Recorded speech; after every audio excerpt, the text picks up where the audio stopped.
Hi everybody, Misty Hart here. So I did not get to make a video yesterday. I had to run into Reading High to get some supplies because I'm going to be teaching remotely for my students. I also did my paint night last night, so I was very busy prepping for that.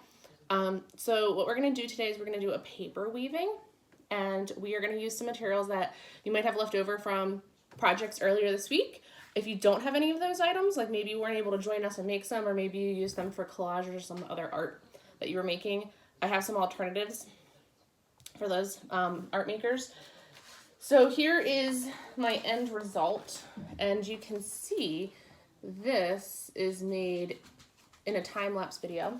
So this is a paper weaving, and I'm starting you off with a really simple one. There is a way to do this where it's a little bit more challenging for older makers, but this is a really easy, fun, simple way to make a really cool design. So I'm going to go a little bit closer for you to see. And so what I used was I had a galaxy painting left over. I had some of my bubble printing that I did. And I also had some of my tie-dyed paper towels. And I cut those into strips already. And I'm going to walk you through these steps, but these are already cut into pieces. And I also created just a design using different lines. And I had black paper from the galaxy painting, and I used some kind of like gel pens or gel markers. You could also use construction paper crayons. If you haven't used construction paper crayons by Crayola, there may be other brands. I highly recommend the Crayola brand. The construction paper crayons are really, really cool. They work on any kind of dark paper, and they are really bright and vibrant. I love construction paper crayons. They are totally different than regular standard crayons. The other thing you could use on the black paper, besides like a gel pen or gel marker or construction paper crayons, you could use pastels on a black dark paper. You could paint if you wanted to with like tempera or acrylic paint, anything that you wanted. So these are some that I cut up, and I just simply did some line patterns. And this is one that I did on white paper. This is just white printer or copy paper.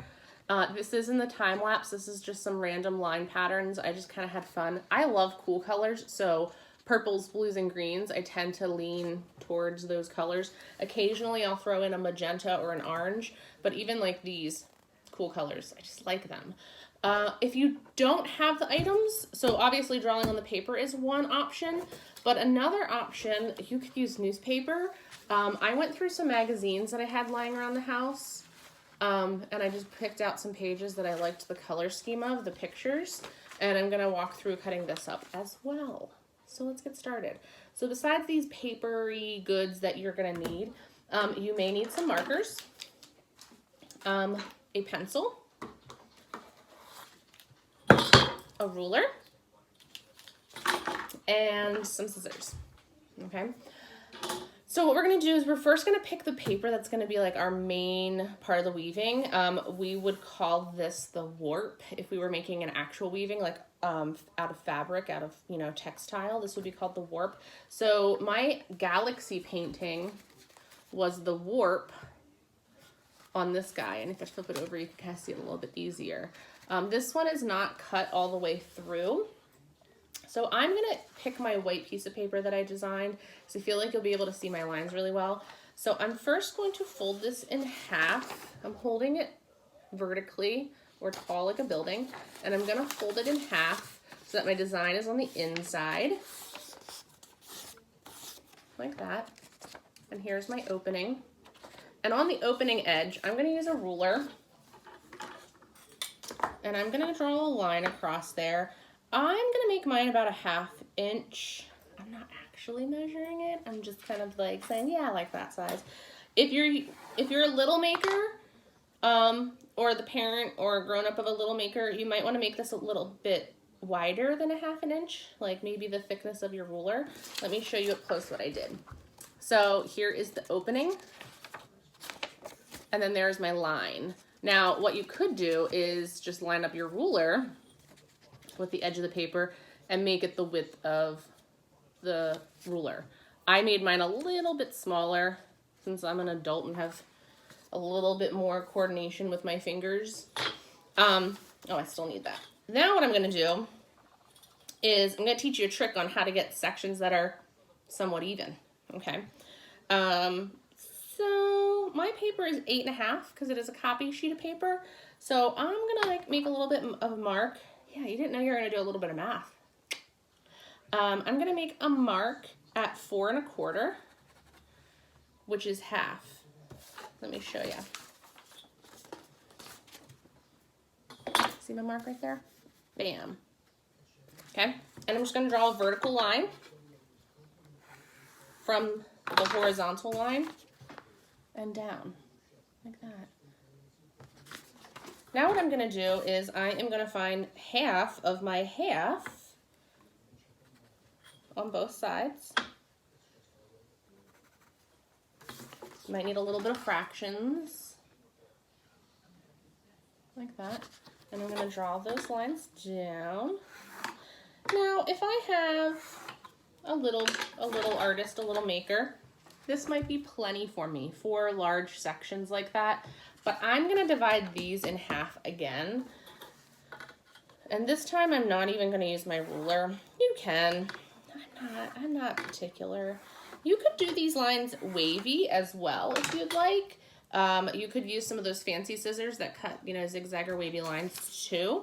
So there mine are. There are my lines. And notice that I stop here, and this is also where the opening of my picture is. And now what I'm going to do is I'm going to cut on this line, but I'm going to stop at that horizontal line. That horizontal line is my stop line. So I'm going to take my little scissors, and I'm cutting through the side that is the fold. And I'm going to be careful. This step is super helpful for makers that want to practice their cutting skills. If you have a first or second grader or even kindergarten or pre-K and they want to just practice cutting, this is a great step for them, because if they're not really good at staying on the lines, this project will still work and it'll still look really, really beautiful and fantastic. But it is also really good practice just for those basic skills. So here's what I have. A little hula scoop. Okay, so I'm going to open this up, and this is what I have. So it's closed on this end and closed on this end. Now, if I was a more advanced maker, maybe an older kid, you know, 4th, 5th grade, or middle school or high school, I could cut all of these into strips and tape down on my table, okay, to do my weaving. So I'm going to put this to the side, and I'm going to be walking you through cutting these strips, because we need these guys. These are going to be called the weft, and these are the ones that are going to do all the weaving over and under, okay? Now, magazine. I like this magazine. So what I want to do is you might need a Sharpie marker, like a permanent marker for this. All I did right now is draw a line to get rid of this edge that I tore out of the actual magazine. I'm using a pencil, but if you need to use a permanent marker so that you can see the lines better, go for it. Just gonna put that to the side. Now what I'm gonna do is I want to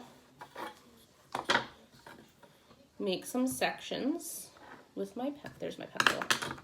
There's my pencil across. I could measure these if I want, but you know me, I don't like perfection. I like it to look handmade. I want it to be a little bit I like imperfection. That is me. I am perfectly imperfect. So I'm getting towards the text now. Maybe you really like pages with text. You could tear old books apart for this. If you have old books lying around, I actually collect old books from like libraries when they're discarding, because I like to cut them. So you might not be able to see my lines. I don't think you can. But I'm going to start cutting. But this time I'm going to cut all the way through. Like I'm going to cut this section so it is an individual strip of paper like this. So I have some that are really thin. These are probably a little under 1/2 inch. I did my paper towels a little bit thicker because these, since they're fabric-like, are going to be a little bit more challenging to weave with, and then these guys are in between. So I have some skinny, medium, and wide in that. These are kind of medium as well. So I'm gonna put these to the side. Today's a rainy day. It's a good day to stay inside and make some art. I have a couple art projects planned for myself. I'm gonna do some jelly printmaking, and then I might get some sewing projects put together because I have some sewing I'd like to do. Would anybody be interested in me filming my sewing videos or my other art making videos? Jelly printmaking is something you can do, but you probably don't have the materials at home for. It's not something that you can just pick up and do. You need a little bit of prep work for that, but it's super fun. So I'm gonna do like one more of these.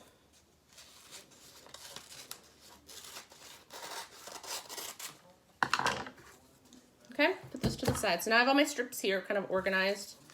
And I have, I'll move these too because I don't need these anymore.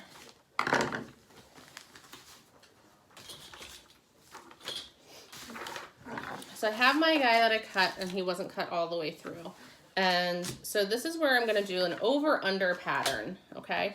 So if you look at the one that I finished, you can see like I started this guy under, and then he went over, and then under, and then over, and then under and over. And then the next one is opposite. So he starts over, under, over, under, over. Okay, I do have this step in a time lapse because you might not be able to see in the actual video. I'm gonna start with one of my marker design papers, and I'm just gonna go over, under. This is easier at the beginning of starting your weaving. As you get towards the bottom, the section gets smaller, and you have to be a little bit more careful on like which size you're picking.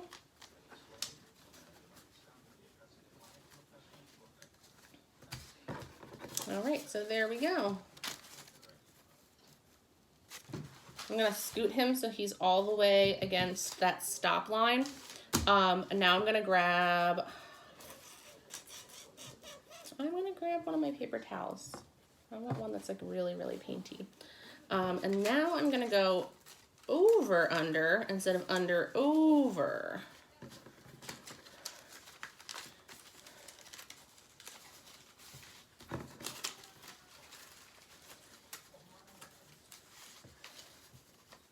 Now the paper towels I want to be a little bit more gentle with because they can tear a little bit easier.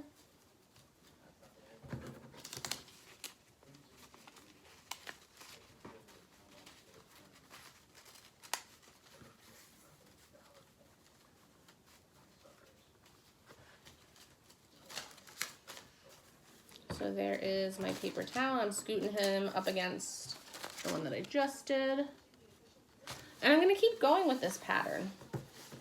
So I like a variety of strips. Maybe you want to use all magazines. That would look really cool. Maybe you have some old maps lying around. I know kids, you guys probably don't know what maps are. You know what Google Maps are. But I have old magazines that I have my kids weave with. I have old sheet music. The music teachers help me out and usually donate some of their old sheet music that they don't need anymore. Anything. Junk mail. Sometimes some of the junk mail or the magazines that come through the junk mail, like Harbor Freight, that would be pretty cool to weave with. I'm going to use a piece of my bubble paper next. So there's an unlimited amount of things that you could weave with. You could do plain paper too. I love busyness and I love pattern. So plain paper weavings for me aren't as interesting. But maybe you love the idea of plain paper. Maybe you have some pieces of paper that you watercolored at home that you made. Or some pencil drawings. Like Prismacolored pencils would work on that dark paper I was telling you about. So there we go. So what I'm going to do is I'm going to finish all of this. And I'm going to end up with a really nice finished piece. And that's a simple, simple paper weaving. So if you have any questions, drop me a message on my post. And so this is going to be your Friday video. I typically I'm not posting on the weekends. The weekends are kind of my time. I've been planning the videos on the weekends. And I am going to be sharing some of the lessons that I'm doing with my Intro to Art, my 9th, 10th, 11th, and 12th graders, because I am teaching remotely. So some of their projects I might be bringing over to, you know, my daily art making videos. If you have any requests or you have materials lying around the house that you don't know what to do with, drop me a message or a comment and I'll see what I can come up with. All right, so I hope you have a great, safe weekend. Remember, we're practicing social distancing and washing your hands. All right, see you later. Bye.